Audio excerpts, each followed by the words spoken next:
И така след вашия музикален поздрав искаме да поздравам нашия личен приятел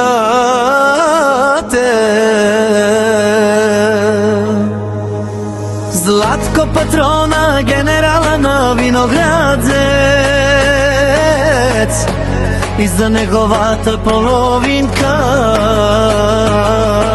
Христина и неговите прекрасни деца Стоян патрона и принцеса Виолета. Поздрав од Вива се од радио САО 30-27 година.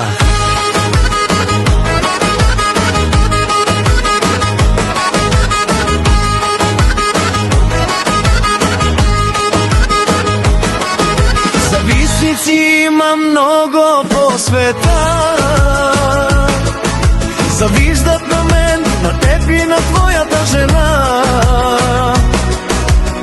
Но Златко отново чувства се добре. Жена си Христина отива на море. Нарарара, само за Златко, шампиона и за Христина. Зависници има много по света, завиждат на мен, на теб и на твоята жена. Златко патрона отново чувства се добре. Твоята фирма Златко непобедима е. И нека си говорят хората,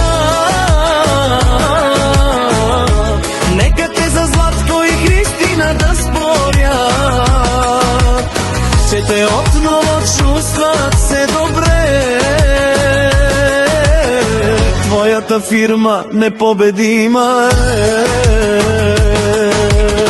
Кой ще плаща сметката сега? Това е нашият брат Златко Тарикат. Айде Златко, а така силен си в това. Айде чае мал за текелен, айде Хриси мал за тейомен. Теди ке насариле, соме мангава. Yes!